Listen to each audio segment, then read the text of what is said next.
So we're going to play treble hunters here. We're not going to say six-tuple hunters, because I don't think many other teams are going to be able to do that. So we're going to have a look at a few of the teams around Europe who are in with a shout of winning the treble this season. When it comes to England, we'll explain that a little bit later, but we're going to call it the FA Cup rather than the League Cup, just to make it fair, because a League Cup doesn't always exist in some of those other competitions. Let's start with PSG. Can they repeat and do it again? Remember, they've only got to win 3 this time.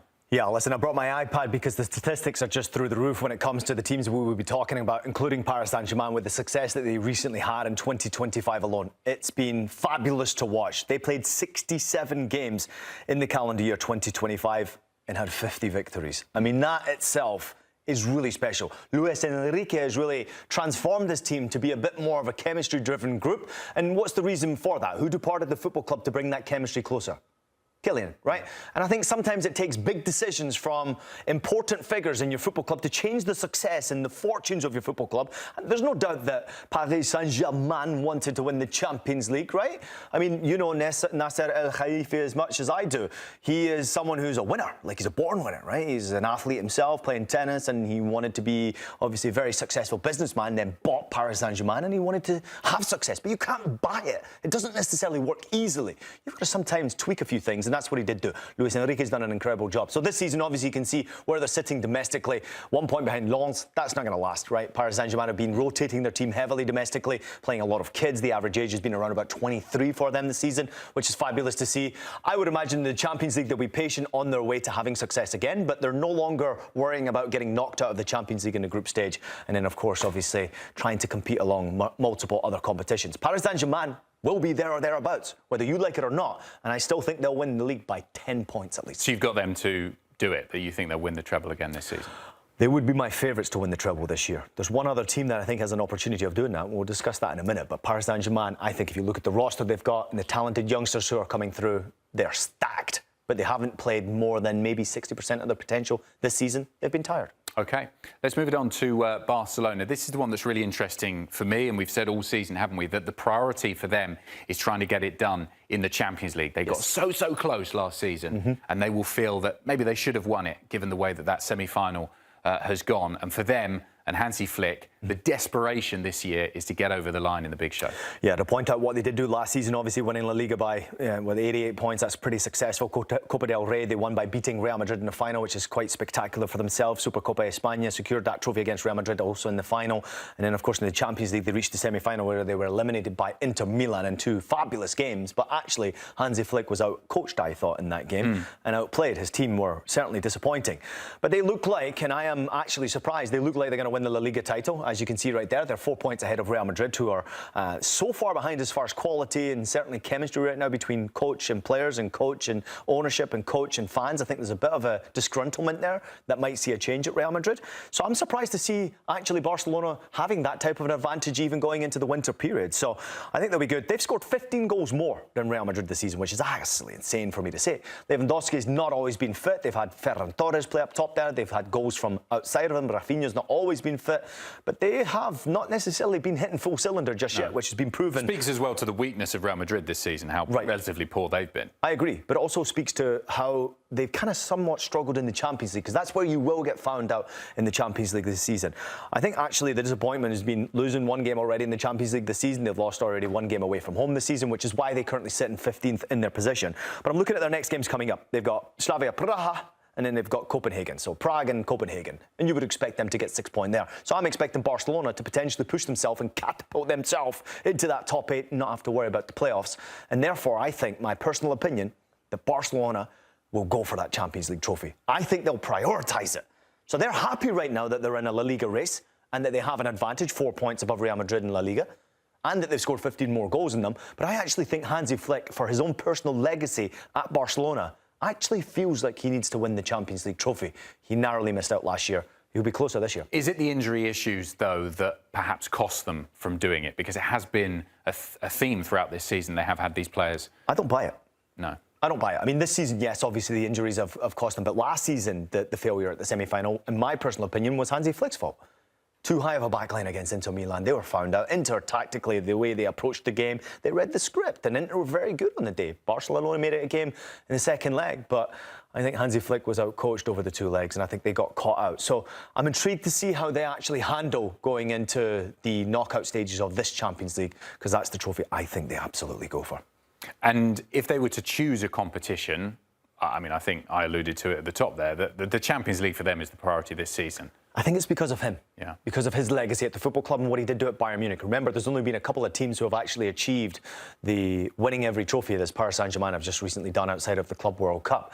This guy did it at Bayern Munich. He was the last one to do it in 2020 at Bayern Munich. With the job he did do there was phenomenal. But he had the squad, he had the chemistry, he had the luck on his favour. This Barcelona side is a little bit different. There's a lot of kids who came through La Masia who are actually in the first team right now. I think the legacy is not only for Hansi Flick and what he's done at the football club, it's also for that Barcelona legacy, because of, I think it's 18 players who are in the squad now have come through the academy. That would be phenomenal. OK, let's move from Spain to Germany, and Vincent Kompany trying to do what Hansi Flick did and win the Champions League and then the domestic competitions as well. Yeah. I mean, we talked a bit about the Bundesliga title race. There isn't really one at the moment. It does look like Bayern Munich could win that by quite some distance. What about the other competitions? Do you see them winning a treble this season? Can I ask you what you think of the job he's done since he's arrived at Bayern Munich and the job he's doing this season? I think he's doing a tremendous job. I was a bit unimpressed with their performance against Arsenal. I actually thought they might win that game. Right. And maybe he will have questioned himself after that and think about what he needs to do in those really, really big games to get a performance out of his players. But I love watching Bayern Munich this season. I think they've got a great balance of youth and experience. They're great going forward. I mean, obviously a side who's got Harry Kane in there is going to be scoring plenty of goals. And I like watching him on the touchline and the way he carries himself in press conferences and interviews. I think he's exactly what Bayern Munich needed. Vincent arrived as a player at Hamburg just as I was leaving from Hamburg to go to FC St. Pauli, and you could see the aura of this guy. He just had an elegance about him. And he's taken that from the player and the successful career that he had as a player to now doing the same on the sidelines. He looks in control, doesn't he? He's completely in control of the media, of the fans, of the executives. He calms everyone down. He's got composure about him. And as you saw from the clips from the documentary at Burnley, he will lose his shh at times. And that's okay for him to do that. But he expects excellence, and that's what he was as a player, but also as a coach as well. So let's just have a quick look at what he's done already this campaign. 16 straight wins, right? Best start in Europe's top 5 leagues. He broke AC Milan's 32-year record of 13 wins. I mean, that's absolutely insane. They're averaging over 3 goals per game in the Bundesliga this season. Unbeaten streak spanning 19 Bundesliga matches, going all the way back to last season. That's brilliant. But to get to the most important point as to why Bayern Munich will be competitive and probably go close to winning that treble, Harry Kane, obviously, fantastic, right? What is 29 goals across all competitions this season. He's been in good form, but he's also been surrounded by talent, and this is why I had to bring the iPad up here. So Kane's got, what, 32 and 4. So 32 goals and 4 assists. Gnabry, 5 goals, 9 assists. Olise, 12 goals, 13 assists. Carl, 6 and 2. Now, the Kane, obviously, I threw in the Club World Cup as well. I think that's important to do so. It's 29 if you take that away. But, I mean, that's 55 goals and 28 assists between only 4 players. And defensively, not conceding goals either. At home, they've been outstanding for them. And if you look at what they've done in the Champions League, there is room for improvement. They conceded 7 goals, and obviously the game against the Gunners, as you pointed out there, was a bit of a disappointment for them. But they've been class at home, especially in the Champions League. They scored 10, conceded 2. Away from home, a little bit different. They've scored 8, conceded 5, and won 2 and lost that 1. But there's room for improvement. The youngster coming into the group, Lennart Carl, fabulous player. So Vincent Kompany's onto something pretty special here. I just think defensively it's going to be very important for them. If they want to win that Champions League trophy, they've got to be solid defensively. And that's something that Bayern Munich have not been over the last 2 seasons. Expectation for Vincent Kompany, expectation for Mikel Arteta at Arsenal as well. This is his season to deliver. Now, as I said earlier, we've qualified this. In terms of the treble, we're talking about the Premier League, the Champions League and the FA Cup. They are still in the League Cup, playing against Crystal Palace on December the 23rd. So they could technically win the quadruple this season. Is this the season when Mikel Arteta finally gets it over the line? This is the team I think that will compete. I think Arsenal right now will compete because of what they're doing defensively. They don't concede goals at them. I mean, obviously, they've been rotating what's happened along their backline with injuries, and they've been forced to rotate, but they're so solid defensively. And when you have a solid defence, including Raya's performance in a goal, I mean, it's very difficult to score goals against them. The only area I think they need to improve on is goal scoring. right? They're averaging 1.88 goals per game, I think, in the Premier League so far this season. Their top goal scorer is Saka with 7 goals, I think it is, across all competitions, which needs to improve. But they're not losing games. They're finding ways to win games, and that's a bit of a difference from the Mikel Arteta days previously, or years previously. So I think they've got the squad now where they can rotate every single position and be able to put in talent that can actually go on and win games. So I'm looking to see Arteta compete. I think they've got the squad. I think they've got an excellent coach who's experienced and also hurt, right? It's not just the experience of get the job done and actually winning competitions and winning trophies. I think that hurt drives you on. And I think the players he brought into the football club understand he knows he needs to win a trophy this year. And it's got to be a big one. It's got to be the Premier League or it's got to be the Champions League. But would you put it past them from winning the double there? Would you put it past them from winning the treble? I'm not doing that. I think they're the one that goes closest. We've got the Champions League as part of our treble winning route for all of these teams. They can't all win the Champions League. If you were to pick one of them to do the treble, including the Champions League, which one are you going for? I would go for Arsenal. OK. I would go for Arsenal. I have to go for Arsenal.